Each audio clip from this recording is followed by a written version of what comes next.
अस्सलामुअलैकुम। Programme night addition में हम आपको खुशामदीद कहते हैं नाजरीन। कोई फॉर्म 47 की हुकूमत कहता है तो कोई कहता है ये हुक्मरानों की हुकूमत नहीं, हत्ता के ज़बान ज़द-ए-आम है कि काबीना अपनी है लेकिन कुछ वज़ीर अपने नहीं। ऐसे में मुस्लिम लीग नवाज़ में हुकूमत बनाने और ना बनाने पर पार्टी तकसीम रही है और अब इसी कंट्रोवर्सी के बीचों बीच अपोजिशन के साथ मुज़ाकरात पर भी मुस्लिम लीग नवाज़ जो है ये डिवाइडेड नज़र आ रही है, तकसीम नज़र आ रही है। अपोजिशन के साथ डायलॉग पर ये इख्तलाफ महज पार्टी इजलासों तक महदूद नहीं है बल्कि मीडिया स्क्रीन्स पर भी हम देख रहे हैं इख्तलाफ खुलकर सामने आ रहा है। नून लीग के अंदर एक ग्रुप तहरीक इंसाफ से मुज़ाकरात का हामी है जबकि दूसरा मुखालिफ है। एक ग्रुप का ख्याल है कि जब तक 9 मई के वाक़यात पर हिसाब किताब नहीं हो जाता, PTI माफ़ी नहीं मांग लेती, उनके साथ मुज़ाकरात नहीं हो सकते, ना होने चाहिए। एहसन इकबाल साहब हैं, ख्वाजा आसिफ हैं, सेनेटर इरफान सिद्दीकी हैं, ये कई बार कह चुके हैं कि 9 मई पर माफ़ी पहले जबकि मुज़ाकरात बाद में होंगे। जबकि दूसरा ग्रुप ये कहता है कि PTI से गैर मशरूत बातचीत होनी चाहिए। बानी PTI नहीं तो ना सही मगर PTI के अंदर तहम्मुल मिजाज लोगों से सियासी राब्तों में कोई हर्ज नहीं है। राना सनाउल्लाह अभी पिछले दिनों उन्होंने कहा कि PTI से मुज़ाकरात में नवाज शरीफ नहीं बल्कि इमरान खान रुकावट हैं, जबकि PTI तो पहले ही मैंडेट चोरी का इल्ज़ाम लगाकर नून लीग, पीपल्स पार्टी और MQM से मुज़ाकरात से इनकारी है। उन्होंने सियासी जमातों से मुज़ाकरात का जो इख्तियार है ये महमूद अचकज़ई को दे रखा है। अब तो महमूद खान अचकज़ई और राना सनाउल्लाह के दरमियान राब्ते और मुलाकातें ये भी किसी से ढकी छुपी नहीं है। ऐसे में सवाल उठता है कि इख्तलाफ राय का शिकार नून लीग के अगर अपोजिशन के साथ मुज़ाकरात होते भी हैं तो क्या वो नतीजा खेज साबित हो सकेंगे। नून लीग की पार्टी पॉलिसी में एक और जो तजाद सामने आ रहा है कि एक तरफ PTI को मुज़ाकरात की टेबल पर लाने की कोशिश हो रही है तो दूसरी तरफ इमरान खान के मुमकिना मिलिट्री ट्रायल के लिए जवाज़ पेश किए जा रहे हैं। सवाल ये है कि क्या मुज़ाकरात और मिलिट्री ट्रायल की कहानी ये इकट्ठा चल सकता है या फिर हुकूमती लोग बार बार मिलिट्री ट्रायल का जिक्र करके PTI के पाँव के नीचे से ज़मीन निकालना चाहते हैं। दूसरी तरफ शहर इक़्तिदार में अदलिया के हवाले से अहम कानून साजी का शोर है। ख़बरें आ रही हैं कि हुकूमत ने मौलाना फजल रहमान को अपने साथ मिलाने के लिए हुकूमती ओहदे भी ऑफ़र किए हैं जिसमें खैबर पख्तूनख्वा की गवर्नरशिप, विफाक में 4 वजारतें और बलूचिस्तान हुकूमत में भी हिस्सा शामिल हैं। अब इसे इत्तफ़ाक़ कहें या सदर ज़रदारी और वज़ीर आज़म की मुलाकातों का असर कहें, मौलाना साहब ने हुकूमत का साथ देने की हामी तो अभी तक नहीं भरी मगर ताउन का इशारा ज़रूर दिया है कि फॉर्म 45 की हुकूमत हो या 47 की हुकूमत तो अब यही चलेगी। सवाल ये है कि हुकूमत को मौलाना फजलुर रहमान की बस कानून साजी के लिए ज़रूरत है या फिर वो इसकी बका के लिए भी ज़रूरी हैं। इसी पर मैं बात करूँगी। मुझे ज्वाइन कर रहे हैं मुस्लिम लीग नून के सीनियर रहनुमा खुर्रम दस्तगीर साहब। अस्सलाम वालेकुम, बहुत बहुत शुक्रिया खुर्रम दस्तगीर साहब आपका। खुर्रम दस्तगीर साहब, ये PTI के साथ डायलॉग को लेकर, मुज़ाकरात को लेकर ये नून लीग के अंदर इतनी कन्फ्यूजन क्यों है? इसमें भी 2 ग्रुप नज़र आते हैं। एक ग्रुप हामी है जी हाँ बात होनी चाहिए, डायलॉग होने चाहिए। दूसरा ग्रुप है वो कहता है कि नहीं, पहले 9 मई पर माफ़ी फिर मुज़ाकरात की कोई बात होगी। ये गुड कॉप और बैड कॉप क्यों खेल रहे हैं नून लीग वाले? नहीं, एक बुनियादी इसमें कंफ्यूजन है जो दूर होना चाहिए और वो ये है कि मुज़ाकरात तो अवाम के मसाइल के हल के लिए होने, बानी चेयरमैन के मसाइल के हल के लिए नहीं होने। तो जो मुज़ाकरात अवामी मसाइल के हल के लिए हैं वो हम हर वक्त करने के लिए पूरी जमात इस पर मुत्तहिद है कि हमें जो पार्लियामान की तमाम जमातें हैं उनसे बात करनी चाहिए, चाहे वो दहशतगर्दी से लड़ने के लिए कुछ स्ट्रेटजी है। 11 साल से उनकी खैबर पख्तूनख्वा में हुकूमत है, तब उनके पास कोई बेहतर इंसाइट्स हैं वो हमारे साथ शेयर करेंगे। किस किस्म की कानून साजी से या किस किस्म की जो पॉलिसी से मामला बेहतर हो। महंगाई का हल है, महंगाई से हम सब परेशान हैं। इसी तरह जो है दूसरे इश्यूज बहुत सारे उठ रहे हैं पाकिस्तान की मईशत के बारे में, पाकिस्तान की हाकमियत के बारे में, तो उसमें हम जो अवाम के मसाइल के हल के लिए हर वक्त बात के लिए तैयार हैं। ये जो आईनी तरमीम ला रहे हैं इससे अवाम के मसाइल का क्या ताल्लुक है खुर्रम दस्तगीर साहब? जी, कम से कम वो 55,000 लोगों का तो जरूर ताल्लुक है जिनकी पिटिशंस जो हैं वो पेंडिंग पड़ी हुई हैं पता नहीं कितने सालों से, और हाई कोर्ट्स में तो लाखों पिटिशंस पड़ी हुई हैं। तो वो लाखों पाकिस्तानियों का तो ताल्लुक है नहीं कि क्या उनकी पार्लियामान जो है वो बहुत अरसा हमने अदालती खुद मुख्तारी के नाम पर हम देख रहे हैं दूर बैठे कि वो क्या उनके अपने मामलात में कोई बेहतरी आ रही है, या अदलिया खुद जो है अपना एहतसाब और अपने मामलात को बेहतर करने के लिए कोई एक्शन लेने के लिए तैयार है। मसलन हायर कोर्ट्स की बहुत बड़ी जिम्मेदारी है कि वो जो लोअर कोर्ट्स की परफॉर्मेंस को भी जज करें कि जिस किस्म के फैसले आ रहे हैं क्या वो दुरुस्त फैसले हैं, कितने फैसले ओवरटर्न हो रहे हैं, कितनी। लेकिन ऐसी कोई हमें परफॉर्मेंस एनहांसमेंट की जो ड्राइव है वो अदलिया के अंदर से नहीं नजर आ रही। तो लिहाजा फिर आखिर पार्लियामान को इस मामले में उस सारे इशू को, सिर्फ एक मामला सिर्फ पेंडिंग वाला नहीं है। हाँ, यही मैं कहने लगी थी, ये तो सिर्फ एक फैक्टर है ना। दूसरा वो जो जजेस की मुद्दत मुलाजमत बढ़ाना, जिसे कहा जा रहा है कि चीफ जस्टिस काजी फ़ाइज़ ईसा मजीद 3 साल के लिए चीफ जस्टिस रहेंगे, ये तो एक फैक्टर था ना कि ठीक है जजेस की तादाद बढ़ाकर 17 से 23 करें, पेंडिंग केसेस है, ये समझ में आता है। लेकिन जजेस की चीफ जस्टिस की मुद्दत मुलाजमत बढ़ाना, रिटायरमेंट की उम्र बढ़ाना, इसका क्या ताल्लुक है? जी मेरे ख्याल में तो ये क्यास आ रही है, ऐसी कोई लेजिस्लेशन प्रपोज नहीं है जिसमें जो भी लेजिस्लेशन होगी वो किसी एक शख्स के लिए नहीं होगी, वो सब पर उसका अमल दरामद हो। लेकिन अभी चूंकि हमने हमारे सामने मतन नहीं है तो उस पर क्या सराही हम कर सकते हैं, लेकिन बेहतर यही है कि वो वतन सामने आ जाए, उस पर हम कुछ ज्यादा सहरासल गुफ्तगू कर सकेंगे। तो 2/3 मेजॉरिटी जाहिर है 12 जुलाई का सुप्रीम कोर्ट का मखसूस नशिस्तों का फैसला, उसके बाद तो 2/3 रही नहीं, तो कैसे अगर करना भी है तो कैसे करेंगे? ज्वाइंट सेशन बुलाकर? जी इसीलिए नहीं, देखिए आईनी तरमीम तो ज्वाइंट सेशन से नहीं हो सकती, तो लिहाजा उसके लिए लहदा ऐवानों में ही वो जानी है और उसके लिए कोशिश जारी है। जो आज़ाद अरकान हैं, जो ऐसी जमातें जो इस वक्त हुकूमत का हिस्सा नहीं है, उन सबसे ये बात की जा रही है कि आप इस लेजिस्लेशन का हिस्सा बने। और लेजिस्लेशन के लिए जो ताउन की गुफ्तगू है वो कोई सौदेबाजी नहीं है, वो पूरी दुनिया में ये प्रोसेसेस होते हैं जिसके जरिए आगे बढ़ा जाता है इन मामला। तो मौलाना को मनाना भी इसी एक्सरसाइज का एक हिस्सा था? जी मौलाना के साथ चूंकि बहुत गहरे ताल्लुकात हैं हुकूमती जमातों के, मुस्लिम लीग नून के भी, पाकिस्तान पीपल्स पार्टी के भी, तो लिहाजा ये कोशिश की जा रही है कि उनके जरिए ही जो है वो अगर हमें वो मेजॉरिटी जो हम चाह रहे हैं, लेकिन और भी आज़ाद अरकान है जिनको ये दरख्वास्त की जा सकती है, वो इस लेजिस्लेशन में हमारी सपोर्ट है। तो मौलाना साहब राजी हैं फिर इस कानून साजी में, आईनी तरमीम में साथ देने के लिए?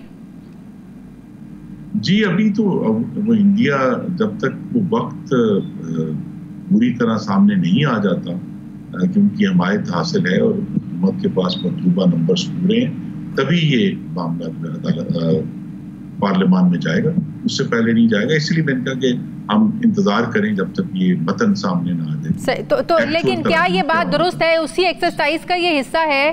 क्या आप इसको कंफर्म करते हैं कि हुकूमत ने ऑफर किए हैं मौलाना साहब को कि आपको गवर्नर KP के ये भी आपको दे देते हैं, बलूचिस्तान हुकूमत में भी शेयर आपको दे देते हैं, 4 वजारतें भी आपको दे देते हैं, क्या ये बात दुरुस्त है?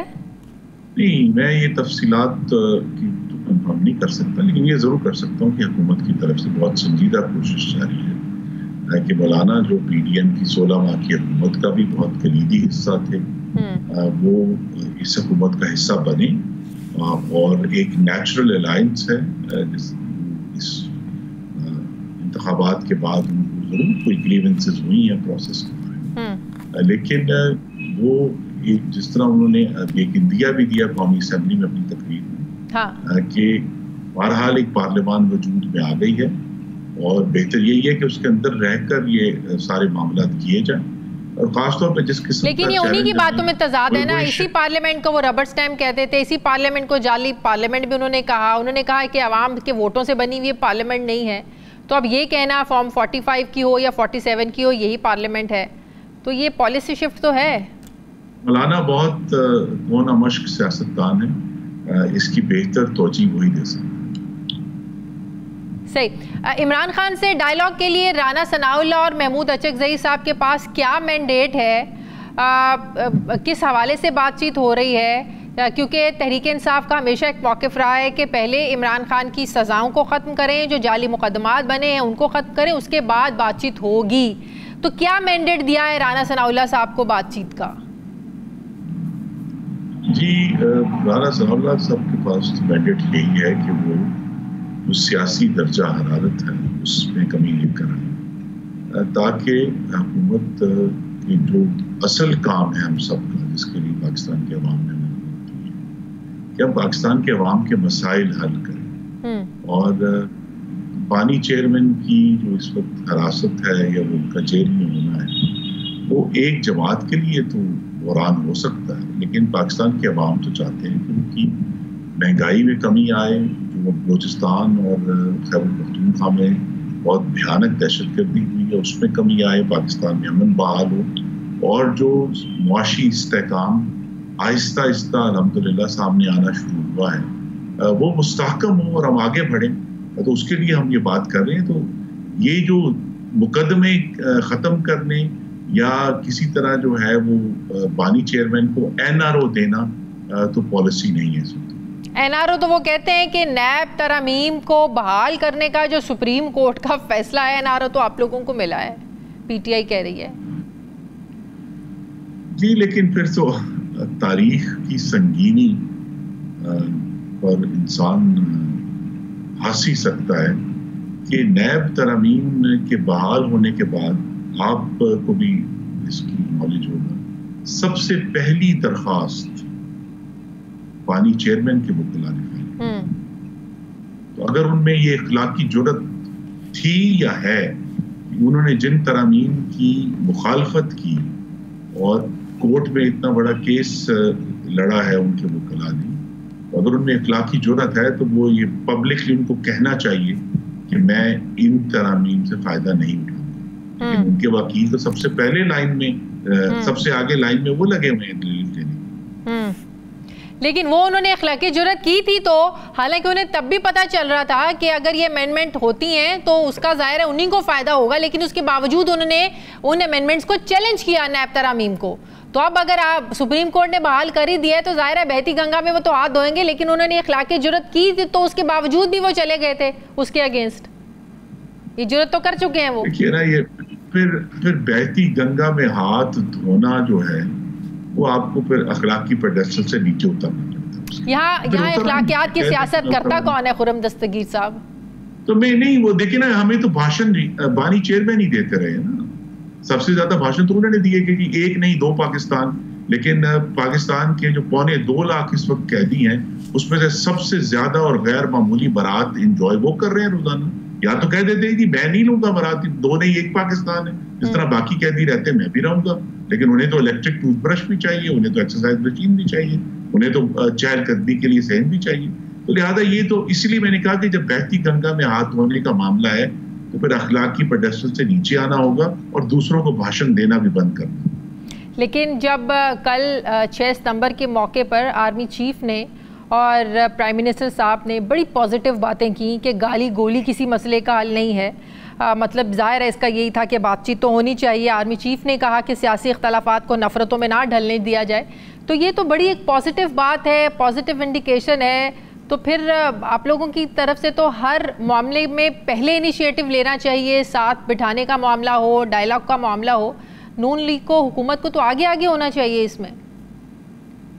जी, तो मैं दोहरा देता हूँ, हम आगे हैं, लेकिन तहरीक इंसाफ पाकिस्तान के अवाम के मसाइल के हल से उनका कोई सरोकार नहीं है, उनका इंटरेस्ट नहीं है। वो इस बारे मामले पर बात भी नहीं करना चाहते। उनका कोई इंटरेस्ट नहीं है कि पाकिस्तान से महंगाई खत्म हो। वो खुश होते हैं जब पाकिस्तान की खराब खबरें आती हैं, और वो मौका नहीं जाने देते जिसमें पाकिस्तान को वो बैनुल-अक़वामी तौर पर डैमेज ना करे। तो लिहाजा वो अगर उनका एक ही गर्दान है और एक ही ऑब्सेशन है बहाली चेयरमैन की, तो उनको भी ये आना पड़ेगा कि जनाब पाकिस्तान के अवाम के मसाइल के हल के लिए दूसरी जमातों के साथ बैठें, बात करें, ताकि हम आगे बढ़ें। यहाँ सिर्फ अगर हम इसी चीज़ पर रहेंगे कि जनाब हमें एनआरओ दो वरना हम मुल्क को नहीं चलने देंगे, तो अल्हम्दुलिल्लाह मुल्क तो आगे बढ़ेगा। 126 दिन के धरने के दौरान भी चला था आगे, उसके बाद भी बढ़ा था, और इंशाल्लाह आगे भी बढ़ेगा। सही। हुकूमत अख्तर मेंगल साहब को क्यों नहीं मना सकी? वो जब दुबई जा रहे थे 2 रोज़ पहले उन्होंने ट्वीट किया और ये कहा कि मैंने अपने ज़मीर की आवाज़ पर पार्लियामेंट छोड़ने का फ़ैसला किया। बलूचिस्तान के मसले पर सियासी जमातों और हुकूमतों को समझाने की बड़ी कोशिश की। मैं बलोच अवाम के साथ होने वाली नाइंसाफ़ियों का बोझ ख़त्म करने के लिए पाकिस्तान आया, लेकिन अब मैं आज़ाद हूँ। उन्होंने कहा कि उम्मीद है बहुत देर होने से पहले दूसरों को भी इसका एहसास हो जाएगा। पाकिस्तान में कानून की हुक्मरानी हुई तो दोबारा मिलेंगे। अलविदा पार्लियामेंट, ये उनका ट्वीट था जब वो पाकिस्तान से जा रहे थे। तो क्यों हुकूमत नाकाम हुई? वो तो इस्तीफ़ा भी वापस लेने पे तैयार नहीं अपना। जी, हम कोशिश जारी रखे हुए हैं कि वो इस्तीफ़ा वापस लें ताकि हम उनकी मुशावरत के साथ आगे बढ़ सकें। अख्तर मैंगल साहब की जमात भी 16 महीने पीडीएम हुकूमत का हिस्सा थी और वो हुकूमत जो है वो सिर्फ मुस्लिम लीग नून पाकिस्तान पीपल्स पार्टी की नहीं थी। उसमें बलूचिस्तान की जो ये कौम परस्त जमातें हैं उनकी बहुत तवाना नुमाइंदगी थी और उस लिहाज से भी एक बड़ी यूनिक गवर्नमेंट थी। तो लिहाजा वो हुकूमत का हिस्सा रहे हैं, उनके अरकान वफाकी गुजरा रहे हैं और उनको मालूम है कि पाकिस्तान की गवर्नेंस में अगर पहले नहीं था, अब उनकी जमात को मालूम है कि गवर्नेंस में किस किस्म के चैलेंजेस हैं। उनको सामने रखकर वो अगर फैसला करेंगे तो वो मुल्क को कौम के लिए उनके लिए भी बेहतर होगा। तो लिहाजा हम अपनी कोशिश जारी रखे हुए हैं। उनकी आवाज़ जो है वो बहुत वैल्यूबल आवाज़ है, लेकिन एक चीज़ जिस पे उनको भी ज़रूर गौर करना है वो ये है कि बलूचिस्तान के मसले का हल सिर्फ इस्लामाबाद में नहीं है। जितना हल इस्लामाबाद में है उतना ही कोयटा में भी है, तो कोयटा पर भी फोकस करना है। सिर्फ इस्लामाबाद पर फोकस करने से बलूचिस्तान के जो ओवरऑल मसाइल हैं वो हल नहीं। वो तो कहते हैं कि इस्लामाबाद वालों को तो वहाँ के चीज़ों का जो ग्राउंड रियलिटीज़ हैं वो तो पता ही नहीं है, वो तो सिर्फ फैसले जो है ना वो थोपे जाते हैं। ये तो बलोची कहते हैं कि इस्लामाबाद में बैठने वाले जो फैसले करते हैं उन्हीं फैसलों के नतीजों में तो आज बलूचिस्तान का ये हाल है। ये दुरुस्त नहीं। आज से 15 साल पहले बलूचिस्तान का जो शेयर था वफाकी महसूलियत में, उसमें 80% इजाफा हुआ था। यानी वो 5% था फेडरल टैक्सेस का, उससे 9.1% किया। ज़्यादा 15 साल से वो तमाम अमाउंट्स जो हैं वो इन सूबों को सूबे को दी गई। इशू सिर्फ ये है कि इस्लामाबाद से तो वसाइल कोयटा जाते हैं, कोयटा से आगे नीचे ट्रांसफर नहीं, और उसकी वजूहात जो हैं वो अगर उसमें वफाक किसी तरह मदद कर सकता है, मैंगल साहब को ज़रूर इस पर वो देखिए बेसिक पर्सन का इशू बड़े इस्तकलाल से उठा रहे हैं बहुत सालों से, लेकिन हमें ये भी समझाइए कि इस्लामाबाद से या पंजाब से या सिंध से कोई जाकर क्यों ये बताए कि बलूचिस्तान को कैसे चलाना। बलूचिस्तान के रहने वाले बलोच कौम भी और पश्तून भी वहाँ बहुत बड़ी तादाद में है, तो मिलकर ये फैसला करें कि हमें अपना सूबा कैसे चलाना है। मैं उनको बारगे आप लाहौर से जाकर क्यों बताएं उनको कि कौन से तरीक़ेकार बेहतर है, लेकिन ये अभी चैलेंज जो है हम सब ने मिलकर हल करना है और उस हल का हिस्सा है मैंगल साहब। ठीक है, आखिरी सवाल, पीटीआई को कल के जलसे के लिए एनओसी तो जारी हो गया, लेकिन शराइत के साथ, वो मिसाल है ना दूध भी देना है तो महंगे डाल के, मतलब कि इतनी खौफजदा क्यों है हुकूमत इंतज़ामिया कि अगर पीटीआई चले एक बड़ा जलसा कर लेगी, हुकूमत को क्या फ़र्क पड़ेगा इससे? दीदी ज़रूर करें, लेकिन जिन्हें आप बैंगने कह रही हैं वो उन शहरियों के हकूक़ हैं जिनके हकूक़ पाकिस्तान में जो एहतजाज से मुतासर हो। तो लिहाजा हुकूमत की जिम्मेदारी, आइन में सिर्फ एहतजाज का हक नहीं लिखा हुआ, आइन में ये भी लिखा है कि पाकिस्तान के हर शहरी को बिला रोको टोक अपने कारोबार, रोजगार, तालीम, सेहत और ख़ानदानी मामूलात को निपटाने का हक हासिल है। इसी तरह आइन में ये भी लिखा है कि जो शहरियों की जानो माल की हिफाजत की जिम्मेदारी हुकूमत की है। तो अगर बन्नू के वाक़े के बाद हुकूमत इस पर गौर करती है कि हमें इस तरीके से जलसा करना है कि दूसरे शहरियों की जिंदगियां मुतासर भी ना हो और एक ऐसी जगह हो जो महफूज, जिसे महफूज करने में आसानी हो, इन्हें मेंगनिया नहीं कहेंगे, ये पाकिस्तान की हुकूमत अपना आईनी फरीजा अदा करे। ठीक है, बहुत बहुत शुक्रिया। मुस्लिम लीग नून के सीनियर रहनुमा खुर्रम साहब मेरे साथ थे। नाज़रीन, मुझे प्रोग्राम में एक ब्रेक लेनी है, वापस आते हैं वक्फे के बाद।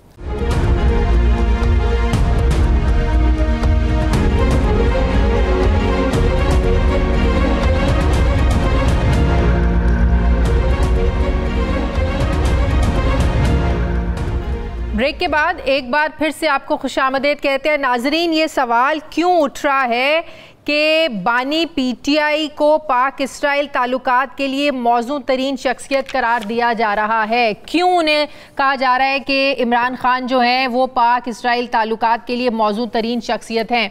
ये इजरायली अखबार टाइम्स ऑफ इसराइल में एक आर्टिकल छपा है जिसमें बहुत सी बातें की गई हैं पाक इसराइल ताल्लुकात को लेकर के इमरान खान वो शख्सियत हैं जो मौजू साबित हो सकते हैं पाक इसराइल ताल्लुकात के लिए। और ये भी कहा जा रहा है कि बानी पीटीआई इजराइल और पाकिस्तान के ताल्लुकात की मौजूदा नौयत को बदल सकते हैं। साथ ही जो आर्टिकल लिखा गया है उसमें कहा गया है जो जर्नलिस्ट आर्टिकल लिख रही हैं बकौल उनके कि उनकी इत्तलात के मुताबिक बानी पीटीआई ने गोल्ड स्मिथ फैमिली के जरिए इजरायली हुकाम को पैगामात भेजे हैं जिनमें पाकिस्तान और इजराइल के दरमियान ताल्लुकात को नॉर्मल करने का इशारा दिया है बानी पीटीआई ने, जिसमें वो अपना फिर तज्जिया पेश करती हैं कि पाकिस्तानी मुआशरे में ये काम करना बानी पीटीआई के लिए यकीनन एक मुश्किल चैलेंज होगा, लेकिन वो ये कर लेंगे। अब पाकिस्तान और इजराइल के ताल्लुकात को लेकर जिस तरीके से इसको इमरान खान के साथ जोड़ा जा रहा है, फिर उसमें ये भी लिखा गया है कि जिस अखबार में टाइम्स ऑफ इसराइल में ये आर्टिकल छपा है उसकी एडिटोरियल पॉलिसी ये है कि ये इजरायली हुकूमत की इजाज़त के बगैर कुछ नहीं छापता है। तो इमरान खान को लेकर और कहा जा रहा है कि सारी जो लॉबिंग है ये gold Smith family, जमाइमा gold Smith की जो फैमिली है जो साबिक अहलिया है इमरान खान की, और उनके ज़रिए ये सारी लॉबिंग हो रही है इजराइल के अंदर। तो ये जो जिस तरीके से जोड़ा जा रहा है इमरान खान को इजराइल ताल्लुकात और पाकिस्तान के हवाले से, क्या ये इमरान खान की पाकिस्तान में सियासत के लिए ये चीज़ नेगेटिव होगी, उनके लिए और मुश्किलात पैदा करेंगी? ज़ाहिर है उनके जो मुखालिफ हैं उनको बात करने का और मौका मिल जाएगा, बल्कि बातें उनके लिए शुरू भी हो गई हैं कि हम तो शुरू से कहते थे कि इमरान जो है वो पाकिस्तान और इजराइल के जो ताल्लुकात हैं उनको बढ़ाना चाहते हैं। अभी से जो है वो नून लीग के लोग इस पर बातें करना भी शुरू हो गए हैं इस आर्टिकल के बाद। दूसरी तरफ नाजरीन, बदतरीन सियासी डेडलॉक में पाकिस्तान को बहरानिस्तान कहा जाए तो ये गलत नहीं होगा, और इस बहरानिस्तान की अव्वलीन वजह मानी जाने वाली तहरीक इंसाफ सियासत और रियासत से दूर होकर एक इम्तिहानिस्तान बन चुकी है। पीटीआई के लिए इस वक्त इम्तिहान एक नहीं है, दो नहीं है या तीन नहीं है, बल्कि लिस्ट बड़ी है, लंबी है। एक तरफ हुकूमत और अपोजिशन के दरमियान मुज़ाकरात का इम्तिहान है, तो दूसरी तरफ इमरान खान के मुमकिना मिलिट्री ट्रायल का इम्तिहान है। जाहिर है बार बार मुलतवी होने के बाद कल का जो पावर शो है, कल का जो तहरीक इंसाफ का जलसा है, ये भी किसी इम्तिहान से कम नहीं है। 8 सितंबर को 8 फरवरी के इलेक्शन जैसा माहौल दोबारा पैदा करना पीटीआई के लिए ये किसी इम्तिहान से कम नहीं है। कारकुन जहां मायूस हैं, गुस्से में हैं, ऐसे में जलसा गाह को भरना मौजूदा लीडरशिप के लिए यकीनन ये किसी इम्तिहान से कम नहीं है। माजी में बड़े बड़े जलसे करने की पहचान रखने वाली पीटीआई के लिए 41 शराइत के साथ जलसा करना बहरहाल ये भी किसी इम्तिहान से कम नहीं है। 22 अगस्त को जलसा मुलतवी ये कहकर किया गया कि हमें दोबारा 9 मई करने के लिए ट्रैप किया जाना था, तो क्या 8 सितंबर को ट्रैप से बचना ये किसी इम्तिहान से कम नहीं है? इमरान खान समेत सफ़े अव्वल की सारी लीडरशिप जेल में है या फिर रूपोश है, जो बाहर आज़ाद हैं, वो ज़ाती इख्तलाफात में बटे हुए हैं। ऐसे में इमरान खान की रिहाई के लिए कोई एजिटेशन करना ये क्या किसी इम्तिहान से कम नहीं है? पीटीआई में एक ग्रुप वकला का है, दूसरा ग्रुप सियासतदानों का है, दोनों में बैलेंस करके चलना भी पीटीआई के लिए किसी इम्तिहान से कम नहीं है। पीटीआई किसी भी आईनी तरमीम और कानून साजी की मुखालिफत का तो ऐलान कर चुकी है, लेकिन इसके आगे बंद बांधना और बांधे रखना ये भी किसी इम्तिहान से कम नहीं है। जनरल फैज़ हमीद से महज अलैग सलैग थी या बाकायदा सियासी मरासिम, इस सवाल का जवाब भी लाजमन पीटीआई के लिए किसी इम्तिहान से कम नहीं है। अपने दौरे हुकूमत में सिविलियन के मिलिट्री ट्रायल की हिमायत करने वाली पीटीआई के लिए आज अपने लीडर को मिलिट्री ट्रायल से बचाए रखना भी जाहिर है ये भी किसी इम्तिहान से कम नहीं है। जो शख्स पाकिस्तान में इलेक्शन लड़ने का अहल ही नहीं, ना रियासत को कबूल है, उसे पीटीआई के लिए ऑक्सफोर्ड का चांसलर बनवाना ये भी किसी इम्तिहान से कम नहीं है। इस्राएली अखबार की बात तो मैंने पहले ही की, कि वहाँ पर भी एक लॉबिंग जो है वो हो रही है, ये इमरान खान के लिए मुश्किलात पैदा कर सकती है, कितनी मुश्किलात पैदा कर सकती है। और जो पीटीआई के लोग पीटीआई को छोड़ चुके हैं वो यही कहते हैं कि मौजूदा पीटीआई के लिए, इमरान खान के लिए मुश्किलात मौजूदा लीडरशिप की वजह से हैं। और कौन से चैलेंजेस हैं जो आने वाले दिनों में पीटीआई के लिए मुश्किल साबित होंगे, मैं बात करूँगी साबिक वफाकी वज़ीर तहरीक इंसाफ के साबिक रहनुमा फवाद चौधरी साहब मेरे साथ मौजूद हैं। अस्सलाम वालेकुम, बहुत बहुत शुक्रिया फवाद, आपने वक्त दिया। फवाद, जैसे मैंने प्रोग्राम के शुरू में कहा कि शायद आपकी नज़रों से वो आर्टिकल गुजरा हो द टाइम्स ऑफ इज़राइल में जो छपा हुआ है, जिसमें कहा जा रहा है इमरान खान वो मौजू शख्सियत है इज़राइल और पाकिस्तान के ताल्लुकात को बहाल करने के लिए, बेहतर बनाने के लिए। तो आप मुझे ये बताएं कि ये जो एक लॉबिंग हो रही है, ये इमरान खान के लिए मज़ीद उनकी सियासी जो उनकी जद्दोजहद है उसमें मज़ीद मुश्किलात पैदा करेगी? आपने अपना जो इंट्रो दिया है, जो तवील इंट्रो दिया है, उसके दो हिस्से हैं। एक तो आपने ये जो इजराइल वाली बात की है और दूसरा आपने इम्तिहानों की बात की है जो पीटीआई को दरपेश है। अब मैं आपको बताना ये चाहता हूँ कि देखें, हकीकत ये है कि इमरान खान को ये इतना बड़ा एडवांटेज हासिल है कि उनके जो मुखालिफ हैं उनको बयानिया बनाने की, नैरेटिव बनाने की, अपना मौक़िफ़ बनाने की कोई ABC की भी समझ नहीं है। और इसीलिए इमरान खान का कोई इम्तिहान है ही नहीं। वो जब से हुकूमत से गए हैं वो पाकिस्तान में पॉपुलर से पॉपुलर होते जा रहे हैं, रोज़ाना उनका कद बढ़ रहा है। और यही सूरत हाल इस आर्टिकल से साथ है जिसकी आपने अभी बात की है। आज से सिर्फ 4 दिन पहले जो तमाम ये लोग जो आज इमरान खान को इसराइल का एक जो है वो हमदर्द साबित करने में लगे हुए हैं, सिर्फ 5 दिन पहले यही सारे लोग इमरान खान को तालिबान का हमदर्द, उसामा बिन लादेन का हमदर्द और एक बुनियाद परस्त मुसलमान साबित करने में लगे हुए थे। और उनका ख्याल था कि ये वेस्ट में बिकेगा। ख्वाजा आसिफ जब अमेरिका में जाते हैं तो वो कहते हैं कि आपको इसलिए इमरान खान की मुखालफत करना चाहिए कि वो बुनियाद परस्तों का हमायती है और हम लिबरल हैं। पाकिस्तान में आते हैं तो कहते हैं कि नहीं, वो असल में लिबरल है और हम जो हैं वो बुनियाद परस्त हैं।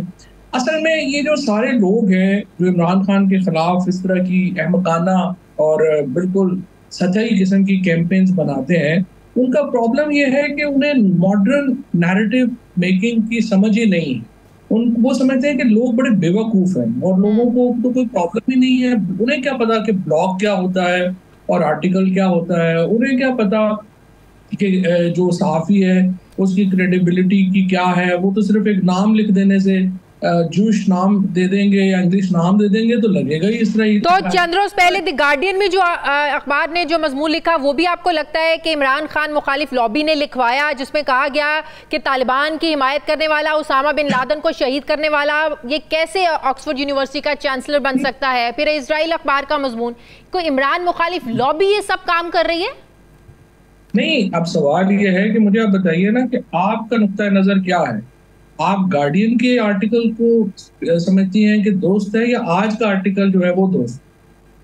आप बताएं, मैं आपसे पूछ रही हूँ। मेरा तो सवाल है कि मुखालिफ लॉबी कर रही है सब कुछ। ये देखिए, पहली बात तो ये है कि जो गार्डियन का आर्टिकल लिखा था वो इमरान खान के जो मुकाबले पे इलेक्शन लड़ रही हैं खातून, उन्होंने जो है वो उनकी हमदर्दी और उन्होंने डिक्लेयर किया कि मैं ये लिख रही हूँ। आज का जो आर्टिकल लिखा है वो भी एक अननोन आदमी ने अपना ब्लॉग लिखा है और उसने अपना ब्लॉग में जो है वो लिखा है, और दोनों ही बातें गलत हैं। ना तो इमरान खान बुनियाद परस्त हैं, ना वो एक्सट्रीमिस्ट हैं, ना ही वो जो है वो वेस्ट के खिलाफ कोई उनके दिल में नफरत है। लाइकवाइज ना ही वो इसराइल को तस्लीम करेंगे, ना ही इसराइल कोई उनको आइडियलाइज करता है, और ना ही इमरान खान का जो मौक़िफ़ है इसके ऊपर कोई लचक आएगी। असल में मुस्लिम उम्मा के पास अगर आज एक लीडर है जो पूरे कद से खड़े होकर बात कर सकता है तो वो इमरान खान है। और इसको पूरी इस्लामी दुनिया करती है, पूरा अक़वाम मुत्तहिदा करता है, और उनको फर्क नहीं पड़ता इस तरह की कैंपेन्स का जो भी चला रहे हैं। मैंने रिसर्च किया, उनको पता ही नहीं है कि नैरेटिव मेकिंग क्या होती है।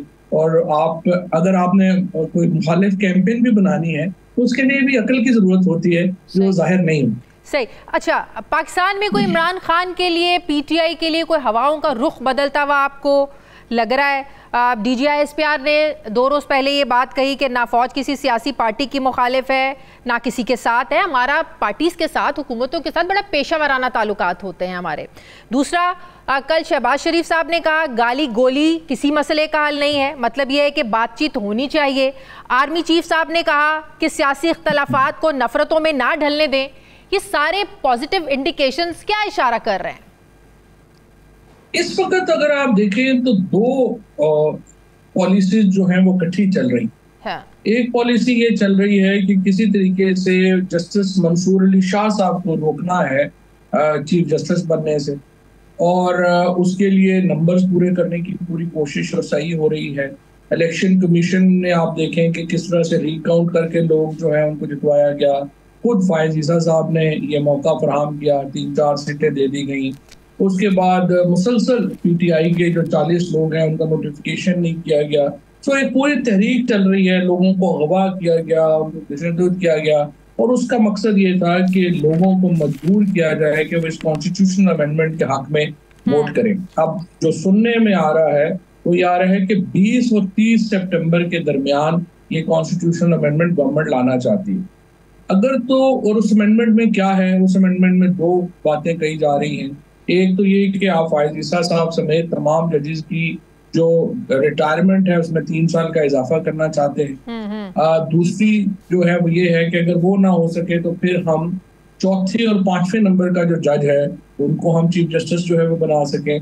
और फिर सबसे जो खतरनाक है वो ये है कि जो हाई कोर्ट के जजेस की ट्रांसफर पावर्स है वो हुकूमत क्रिएट करना चाहती है, ताकि इस्लामाबाद हाई कोर्ट के जो जजेस हैं और लाहौर हाई कोर्ट में जो तगड़े जजेस हैं, जो पेशावर में तगड़े जजेस हैं, इनकी कमर तोड़ी जा सके और इनको डिफरेंट जगहों के ऊपर प्लेस किया जा सके ताकि हाई कोर्ट को चैलेंज।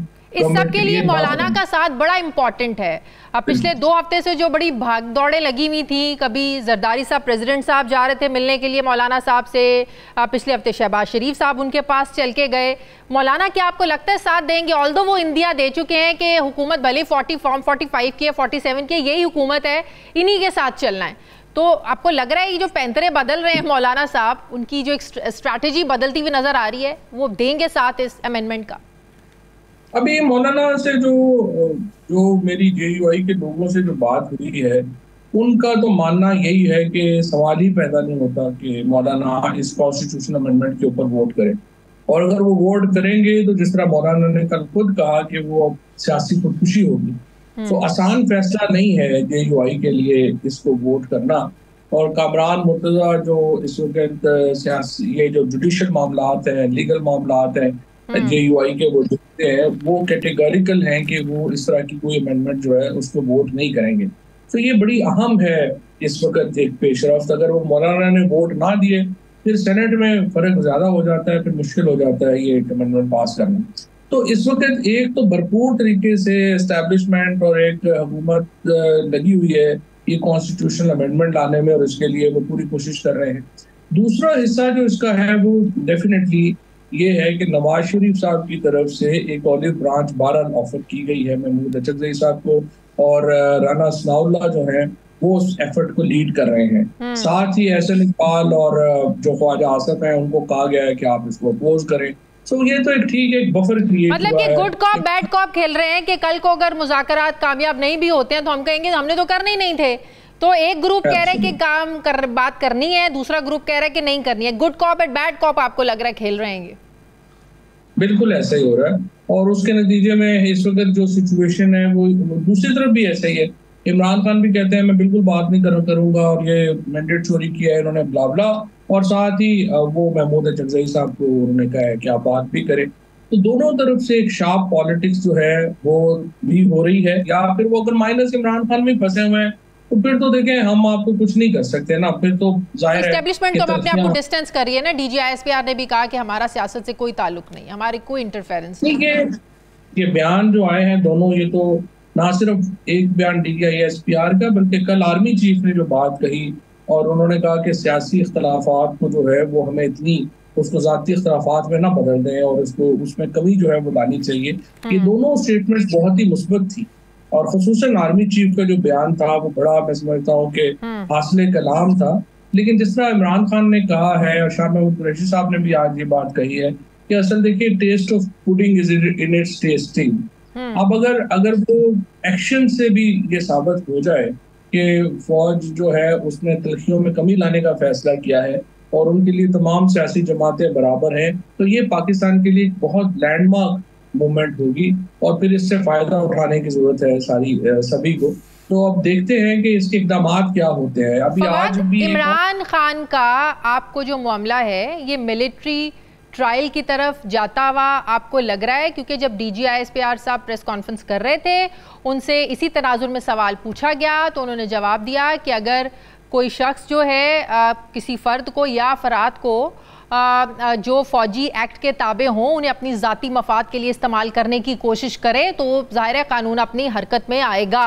तो जनरल फैज़ के तनाजुर में अगर इस चीज़ को देखें तो आपको लग रहा है कि खान साहब का जो मामला है मिलिट्री ट्रायल की तरफ जा सकता है? लेकिन वो तो फिर कॉन्ट्रडिक्शन हो जाएगी।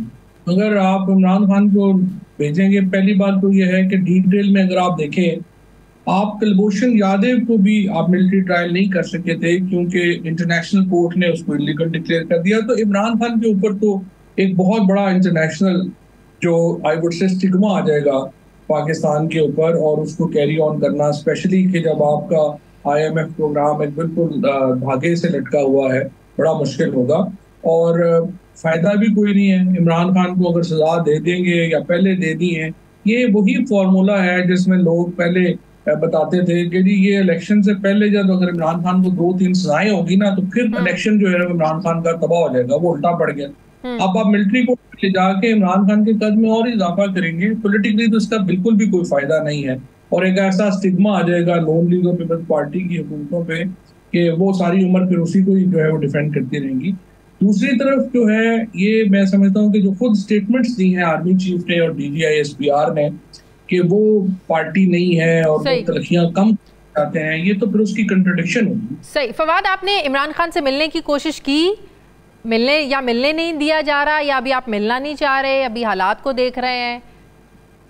नहीं जी नहीं, मैं तो बिल्कुल हाजिर हूँ, मिलना चाह रहा हूँ, बिल्कुल मिलना चाह रहा हूँ। लेकिन देखिए ना, वो जाहिर है जब इमरान खान बुलाएंगे तो मैं जा सकता हूँ। पहले भी उन्होंने बुलाया था तो मैं गया, मैंने कहा था कि बिल्कुल मैं हाजिर हूँ और अब भी जब भी वो बुलाएंगे तो मैं जरूर मिलूंगा। इमरान खान पाकिस्तान के 22 करोड़ लोगों की सॉवरेनिटी को इस वक्त रिप्रेजेंट करते हैं।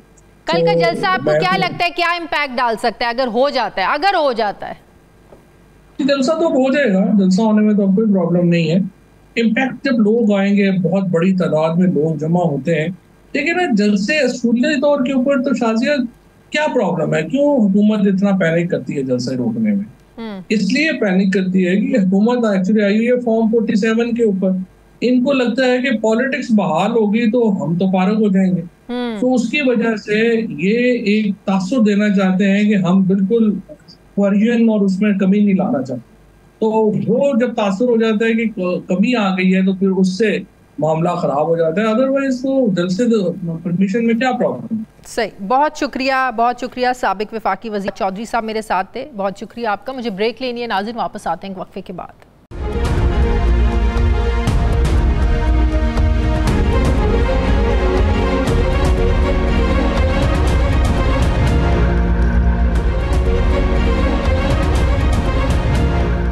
ब्रेक के बाद एक बार फिर से आपको खुशामदीद कहते हैं नाजरीन। 8 फरवरी के इलेक्शन के बाद अगर पाकिस्तान में कोई सबसे बदनाम और इल्ज़ामात में घिरा हुआ इदारा है तो वो है इलेक्शन कमीशन ऑफ पाकिस्तान।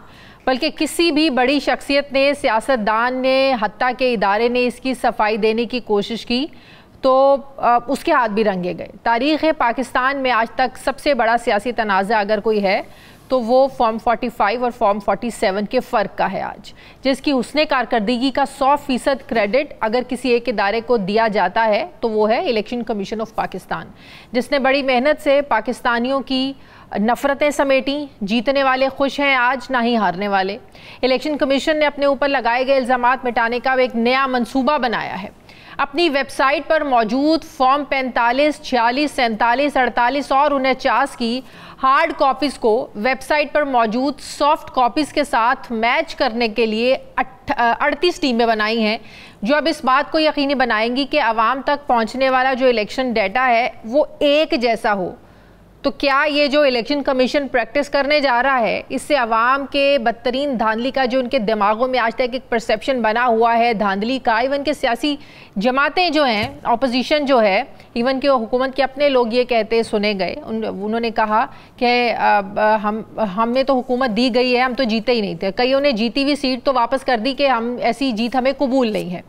दूसरी तरफ इलेक्शन पर नज़र रखने वाली जो तंजीम पतन है, उसका ये मानना है कि इलेक्शन कमीशन ने अपनी गलतियों पर पर्दा डालने के लिए 38 कमेटीज़ बनाई हैं, जो खुद इन फॉर्म्स को दुरुस्त करेंगी और खुद ही इनकी तस्दीक करेंगी। पतन का ये मुतालबा है कि इस अमल के लिए कमीशन मेंबरान समेत चीफ इलेक्शन कमिश्नर इस्तीफ़ा दें और एपेक्स अदालत इंतखाबी बेज़ाब्तगी और धांधली से मुतालिक सो मोटो एक्शन ले।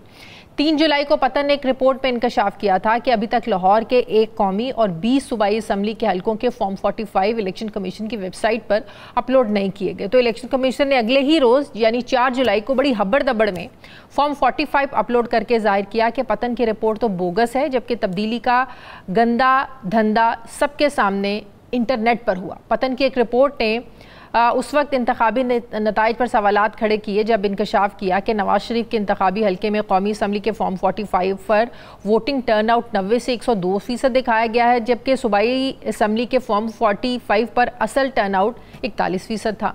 ख्वाजा आसिफ की सियालकोट वाली सीट का मीडिया नताइज और कमीशन के नताइज 180 डिग्री पर मुख्तलिफ थे। लाहौर में ओन चौधरी वाली डिफेंस के हल्के की सीट पर इलेक्शन नताइज बिल्कुल मुख्तलिफ निकले। ऐसे बहुत सी सीटों पर ब्लैक एंड वाइट करने के इल्ज़ाम अभी ख़त्म नहीं हुए। नाजरीन, पतन के अलावा मुल्की और गैर मुल्की मीडिया भी 8 फरवरी पोलिंग को 9 फरवरी के इलेक्शन नताइज को पॉलिटिकल इंजीनियरिंग का नाम देता है। अब इलेक्शन कमीशन का ये जो मंसूबा है ये कितना कारगर इस हवाले से साबित होगा, मैं बात करूंगी। मुझे ज्वाइन कर रहे हैं सीनियर तज्जियाकार सरवर बारी साहब। अस्सलाम वालेकुम, बहुत बहुत शुक्रिया बारी साहब आपका। बारी साहब, ये इलेक्शन कमीशन ने ये जो 38 कमेटीज़ बनाई हैं कि जो इलेक्शन के रिज़ल्ट हैं वो आवाम तक भी वही पहुँचे जो उन्होंने अंदर ख़ुद अपने पास रखे हुए हैं। वो जब इलेक्शन आपको पता है, जब वेबसाइट पर फॉर्म 45, 47 जब अपलोड हुए तो जिस तरह उनमें कटिंग्स की गई थी, जिस तरीके से 0 को 8 बनाया गया, 1 को 7 बना दिया गया, वो सबके सामने था।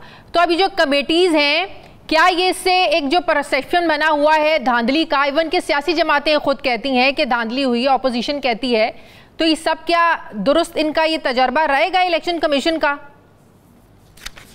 देखिए, मैं समझता हूँ ये जो 2024 के इंतखाबात हुए थे उसमें ये चौथी फेज़ है धांधली की।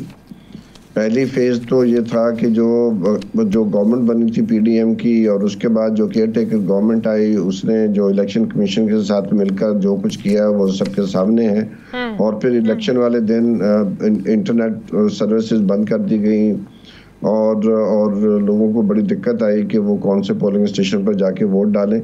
और फिर फॉर्म 45 तब्दील किए गए, फॉर्म 47 जाली तैयार किए गए। तो मैं समझता हूँ कि ये एक मुसलसल अमल हो रहा है पिछले तकरीबन 2 सालों से, और ये उसकी कल्मिनेशन बनती हुई नजर आ रही है, क्योंकि ये मुमकिन ही नहीं है कि एक हफ्ते के अंदर अंदर जो कि इलेक्शन कमीशन ने इन 38 कमेटियों के ज़िम्मे लगाया है कि वो एक हफ्ते में ये पूरा प्रोसेस कंप्लीट करें, ये मुमकिन नहीं है। आपके इल्म में होगा कि तकरीबन 90,000 के लगभग पोलिंग स्टेशन है, और 90,000 पोलिंग स्टेशन पर सवाए इस्लामाबाद के हर पोलिंग स्टेशन पर एक सूबाई असम्बली का बैलेट, एक कौमी असम्बली का बैलेट। तो अगर आप उसका अंदाज़ा लगाएं कि तकरीबन 2-2.5 लाख से ज़्यादा पर मुश्तमिल जो है वो सिर्फ बैलेट पेपर हैं। फॉर्म्स होंगे फॉर्म 45, उतनी ही तादाद में फॉर्म 46 होंगे, और फिर फॉर्म 47 जितने हल्के हैं उसके मुताबिक होंगे। तो ये जो टास्क उन्होंने अपने आप को दिया है, ये हमारी नज़र में पतन कोलेशन 38 की नज़र में वाज़े तौर पर अपनी जो धांधली की गई है उसको छुपाने के लिए ये आखिरी हरबा। तो बारी साहब, ये जो भी ट्राइब्यूनल्स में मामला गए हैं तो उस पर भी ये सब चीज़ें फिर ज़ाहिर है इफेक्ट होंगी, इम्पैक्ट होएगा इसका? देखिए, हमने इसलिए डिमांड किया है कि ये जो अमल शुरू किया इलेक्शन कमीशन ने, इसको बंद किया जाए और जो इलेक्शन मटेरियल है उसको फ्रीज किया जाए। और इसके अलावा जो आपका सवाल है कि जो इलेक्शन ट्रिब्यूनल है उनके ऊपर भी इन्फ्लुएंस करने का पूरा बंदोबस्त किया जा रहा है। मसलन जो NA 265 है उसकी अगर 2 दिन पहले तक इलेक्शन कमीशन की वेबसाइट पर जो गूगल ड्राइव पड़ी थी, जो NA 265 जहां से मौलाना फजलुर रहमान साहब ने इलेक्शन लड़ा था, वहां पर जो 312 पोलिंग स्टेशन हैं और 110 पोलिंग स्टेशन के तो फॉर्म 45 मौजूद ही नहीं है, ना ही फॉर्म 46 है, ना ही फॉर्म 45 है, और 30% के लगभग जो फॉर्म 45 मौजूद है वो पढ़े ही नहीं जा सकते। तो कैसे इलेक्शन कमीशन करेगा कि वो नए फॉर्म 45 तैयार करेगा?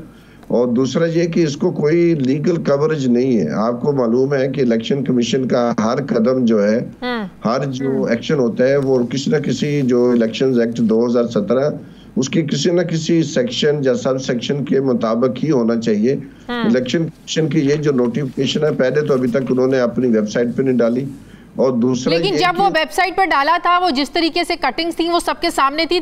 जैसे मैंने अपने इंट्रो में भी कहा, 3 जुलाई को पतन ने अपनी रिपोर्ट में इंकशाफ किया था कि लाहौर का एक कौमी और 20 सूबाई असम्बली के हलकों के फॉर्म 45 इलेक्शन कमीशन की वेबसाइट पर अपलोड ही नहीं किए। तो वेरी नेक्स्ट डे 4 जुलाई को अपलोड कर दिए गए इलेक्शन कमीशन की तरफ से।